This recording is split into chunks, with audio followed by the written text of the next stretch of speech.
Phil from Tech for Techs here. Today we're going to be looking at this from Adata. It's their XPG Summoner keyboard. It's got full RGB on there. It's got Cherry MX silver switches, which is known as the speed switches, so it should be pretty good. And it has a recommended retail price of roughly around about that £99. Okay, today we're looking at the XPG Summoner.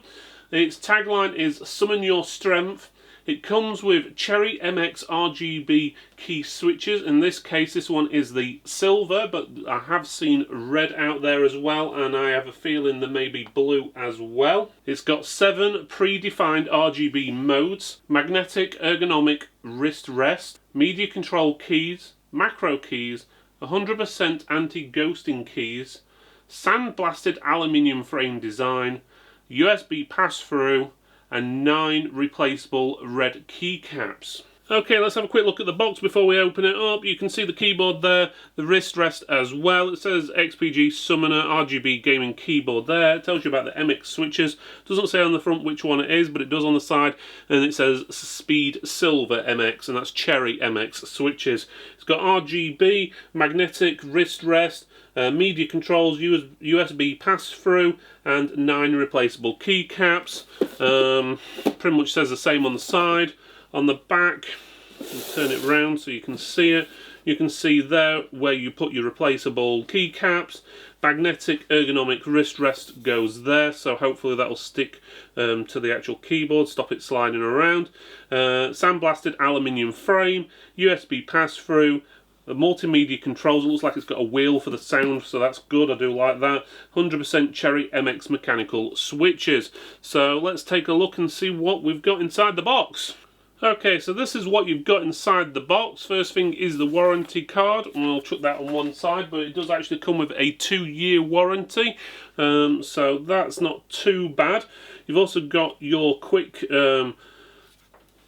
guide basically, which tells you which keys to press to change the lighting and do different things like your hotkeys, macro keys and stuff like that. It tells you all about that there. Bear in mind there is no software for this, so the only way you can change anything on here is through the keys on the keyboard. There isn't any special software you can download to change the lighting or anything, which is a bit of a negative for it, I would say, to be honest, because some people these days like to choose specific colour keys for certain things and stuff like that. You can't do that. There are some preset RGB lighting modes on there, but for a £100 keyboard I would have thought there would have been some sort of software or way to set each individual key up if you preferred.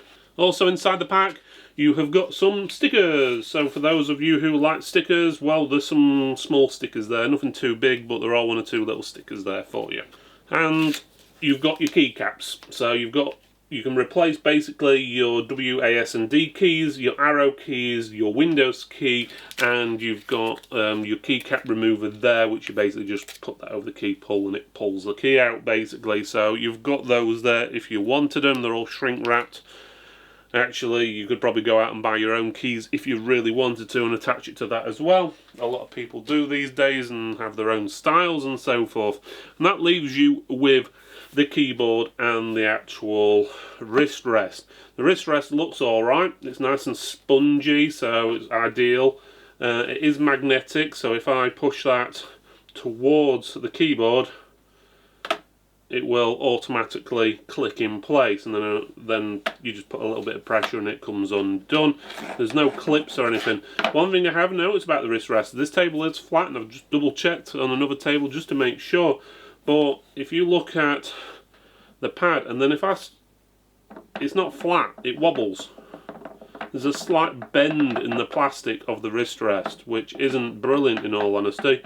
So if you're one of these people who likes moving your wrists around, it's going to be a bit of a wobbly racket noise, to be honest. Not the best. It does stick to the keyboard, as I said, but you still get that wobble. See? That side's not so bad. That side, it's just as if there's a slight bend in the actual wrist rest. It has got that sort of logo in the centre. The bottom, it does have feet on the bottom, which you would have thought would have stopped that clicking. I think it needs another pad in each of the corners, to be honest with you, and then it would stop that clicking noise you're getting there. Otherwise it's not too bad, but you can see how badly bent it is. I can near enough spin it round. So there's definitely a bend out of there. I've left it out of the box for a while, left it on the surface just in case, with it being boxed up. It's, I don't know, the pressure on it has caused the plastic to bend slightly, and it was going to be fine afterwards, but I've left it roughly 24 hours and it's still the same. So, and as you can see, it's spinning, okay, which isn't the best. So, rest aside, you've got the keyboard itself. Okay, to the keyboard itself, you've got the black keys on there. It's got sort of a silver, maybe a gunmetal sort of effect to it. It's sandblasted apparently. It does, I won't say it's 100% smooth, it's sort of like got that rough slight of a grain to it, so it looks pretty nice, and the XPG logo there does stand out. The lighting on there looks pretty good. It'll look better on the B-roll in a second when I show you that, rather than on the screen because of all the lights. The hot buttons, what are pre-designed on here, basically you've got a wheel for adjusting the sound that goes all the way around. It keeps on spinning. Actually quite beefy and pretty sturdy. You've got a mute there as well, so that'll mute the sound, and that's pretty much it as in button wise, other than the normal keys. If you want to change lighting effects, you have to hold down your function key, for example there, then use the left and right arrows to choose different effects. So for example, if you want it in red, you change it all the way to the static colour there, and then you have to press F1 through 5 while holding the function key down to change the colour. The only set colours you got is blue, turquoise, white, green, yellow and red. Okay, so if you're wanting specifically purple or pink, tough luck. If you press your function again and go to the left, sorry, to the right, I'll get my right way around, you can choose your different effects and so forth, which it's up to you what you prefer.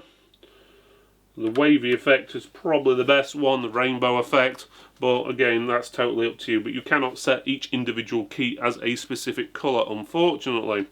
Let's have a look at the rest of the keyboard. You have got a nice thick braided cable.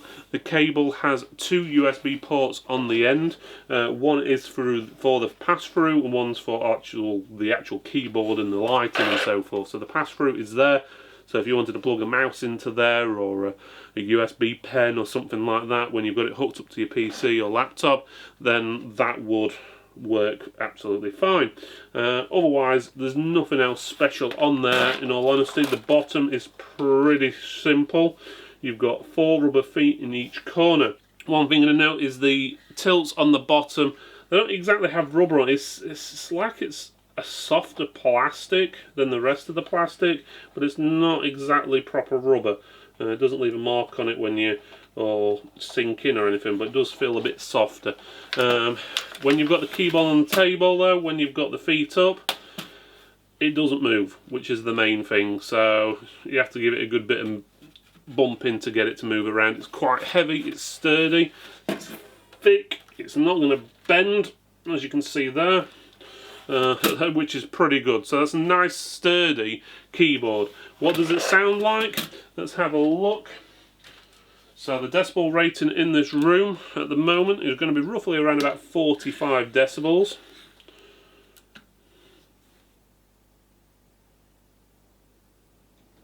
Yeah, as you can see there, roughly 44-45 decibels.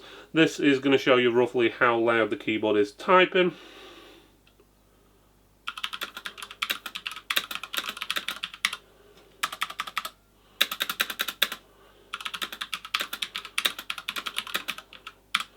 So it gives you a rough idea. So there's roughly 70s, 80s for the decibel levels when you are typing. It's not as loud as some of the keyboards we've come across. That silver switch does make it nice and fast to type on, which is good. It also makes it not as loud, so it's nice and responsive, so which is good. I actually preferring this to my MX Red one, what I have in my office. So typed pretty nicely. The spacebar is a little louder though, if you listen to what the spacebar sounds like compared to the other keys. Enter and shift, again they're a little bit louder, but not as bad as that spacebar. But otherwise, you can't complain too much. The braided cable is roughly 2 meters long as well, so it gives you plenty of room to play with. And as we said, we have got the mute button there, which seems to work. It's got a slight click. It feels like it's sprung loaded, and the wheel there to adjusting the volume seems to work fine. You have to turn it roughly 3 times with rolling your finger to go all the way from full to 0 or from 0 to full. Obviously if you do want to mute it totally, you can just press that, but it does take quite a bit of rolling to get it all the way up and down the volume. It would have been nice to be a little bit more sensitive, I would have thought, but again, down to preference.